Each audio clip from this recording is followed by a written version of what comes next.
Hello everyone and welcome back to Automotive History through Diecast.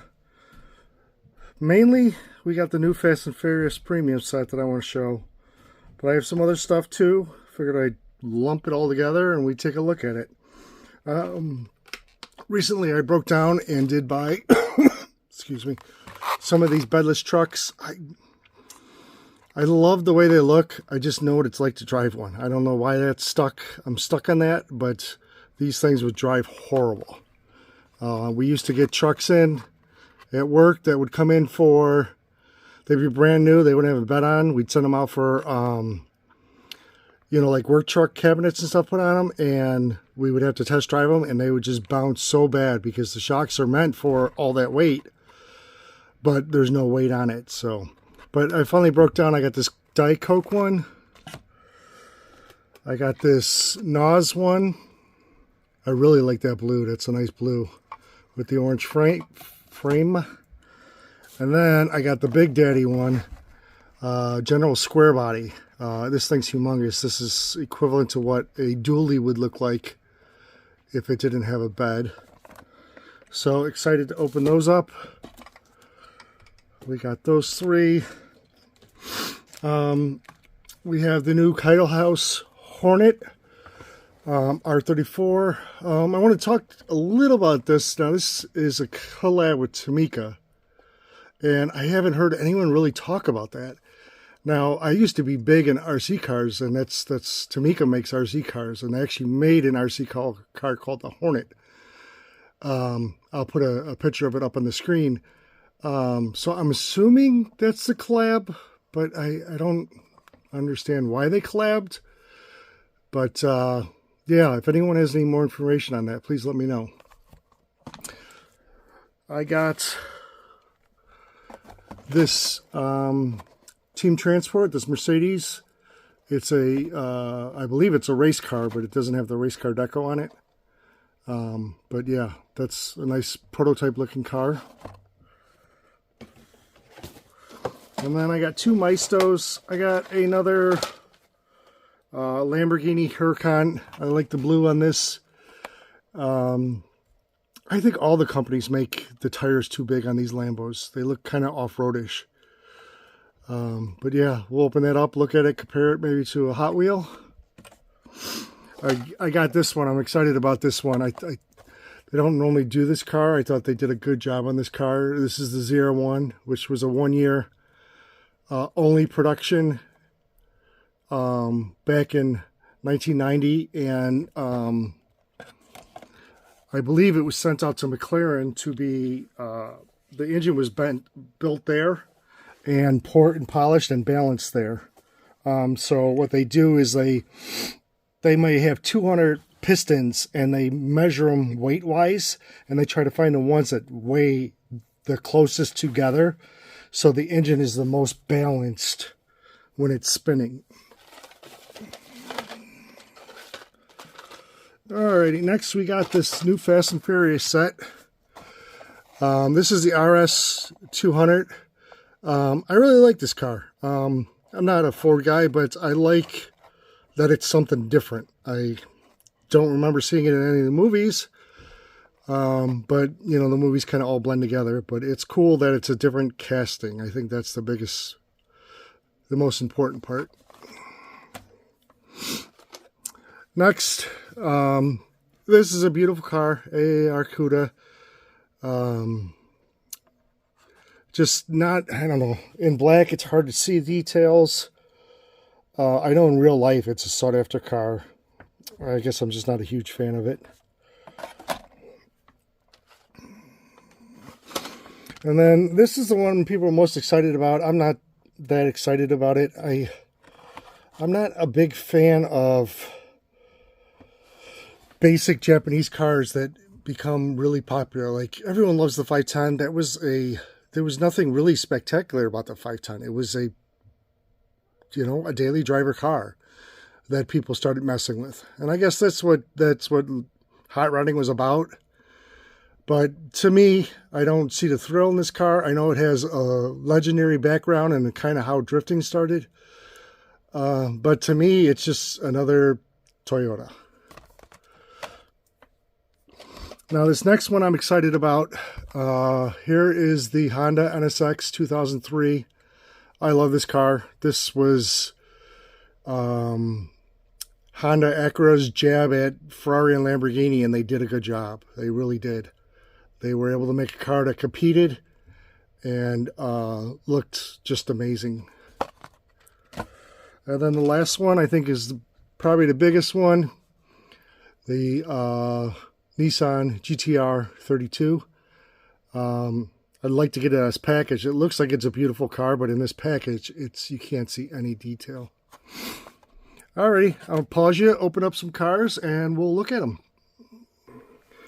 Alright, we're back. I got everything open. I was opening these Bedless trucks, and I was thinking, you guys are probably laughing at me, saying I don't want to buy a diecast because I don't like the way a real truck drives. I mean, it should be the way it looks, but I don't know. Just kind of something I'm stuck on. But this thing's awesome. I will tell you that without the beds, they do feel like they're more fragile. But they do look awesome. I mean, if you pulled up into cruise night with this, you would definitely grab a lot of attention. Has the traditional Flying Tiger on the side. Looks like it's a twin turbo. I see 2 red turbos in there. Just an excellent job of making just a really cool truck. Next is the NOS one. Does this hood open? Yes, it does. The blue is just beautiful on this thing. Orange chassis is a good choice. Nice dually wheels, or no, real fat wheels. Engine's all black. You don't see much detail, so it's hard to tell what motor it would be. I'm assuming a Chevy 350. But very nice setup. And then open the hood on this one. Yep. Here is the Coke. Real nice sparkly silver. Almost seems like a Chase, but it wasn't. I love the rims on this. Exhaust coming out chrome. Just a really nice showpiece here. Next we have this Lamborghini from Maisto, the Huracan. This back glass opens. I should have just left it open. There we go. So that back glass opens. You can see the motor a little bit. Really nice blue, like a royal blue with orange accents. Again, I think the wheels are a little too big. Or maybe they're not tucked in enough. I'm not sure, but I feel like all the diecast companies make this look more off-roadish than in real life look. There you go. And then, like I was saying, here's that ZR1 Corvettes. Just a beautiful red. That's the traditional color of those. Would have been nice if they painted the engine black instead of all of it red, because it was black, and that hole had a big aluminum intake on it. There was GM didn't have that intake on any other car, so it would have been nice if they did that. But still, a really nice representation of the vehicle. Next, we have the transport for the Mercedes. Just the normal transport. I have a ton of these. One of these, I'll figure out what to do with them. I don't know. I don't have enough room to display the car and the transport. So usually the transport goes in a box and the car goes on the shelf. But look at this Mercedes race car. Man, that's beautiful. I believe it's a race car. If I saw this on the street, I'd go crazy. But yeah, that's just a beautiful car. Look at the grille. Got the gull wing doors. I mean, you have to step over half the car to get in the car, to get in it. But yeah, beautiful car. And then next, this is the loose one. I'm excited to get this. I've wanted it for a while, but carded, it was really expensive. I don't know if you're old enough to know. This is from Simon & Simon. It was a TV show when I was younger about 2 private detectives. This was in the show. The TV show. This truck was just awesome. It would demolish things constantly and go flying over stuff, and and I got it for $5. It was out of a loose collection. No one bid against me, so I am super happy to have that in my collection. Here is the Mini GT Kaido House. Like I said, I didn't really race RC cars, but I was into RC cars. I have a ton of RC cars, and when I say a ton, I mean over 30. And I know the Tamiya brand. I just don't know. I don't know the collaboration. I'm gonna have to look into that more. I like the yellow lights, carbon fiber. There's a guy on Whatnot says it like that. He's got me saying it that way. Look at the carbon fiber. So yeah, beautiful car. I don't know if I would have went with the white wheels. I probably would have went yellow, but they are awesome. I almost wish you could buy Kaido House wheels separately, because they would be awesome on customs. Alright, and then what I really did this video for, the new Fast and Furious premiums. Here is the Ford with all these crazy air ducts and everything for cooling. It has to be, I'm assuming, a rear engine car with all the ducts going in the back. I don't know if this was like a hill climb. I don't think it was a rally car. And then next we have the A86, which again is a beautiful car in its own right. But it really was just an economical two-door car. So, I mean, to me, this is, I'm trying to think of an American car that would be equivalent to this.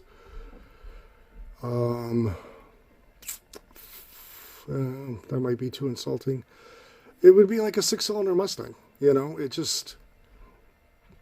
was sporty looking. It didn't have much power. It did the job. This one, I will admit, out of the package does look a lot nicer. I remember someone telling me once that if Hot Wheels makes a black car, you should buy it, because they don't make many black cars. They save them for chases. And the reason why is because it shows everything. I don't know if you can see it. There's a scuff already on the hood of this just from the package. Interesting fact. I always love to give this fact, and maybe people are tired of it or don't even find it interesting. But do you know why Henry Ford painted all his cars black? I will give the answer at the end of the video. Now this one is sharp, but it looks better in the package. It's kind of a more flat black than a shiny black, but still, just a beautiful car. When this car came out, it was way ahead of its time.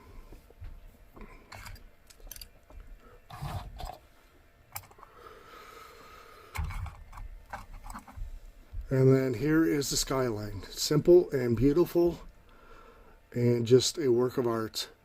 I would take one of these any day of the week. Wouldn't know how to work on it that well, but I'd learn. Yeah, definitely a beautiful car. So back to Henry Ford. A lot of people think Henry Ford invented the car. He didn't. He invented a way of making the car faster, the production line. And he had all these tricks. The motor he bought would come in a wood crate, and he'd use that wood crate on the floor to make the floor of the car. You know, he was anywhere he could save money and time. So he painted all his cars black because of time. He tested some colors out, and he found out that a black is the fastest drying color. So there's a little bit of information you can share with your automotive friends if you want to. All right, I definitely appreciate you stopping by. Please like and subscribe, and I will see you on the next one.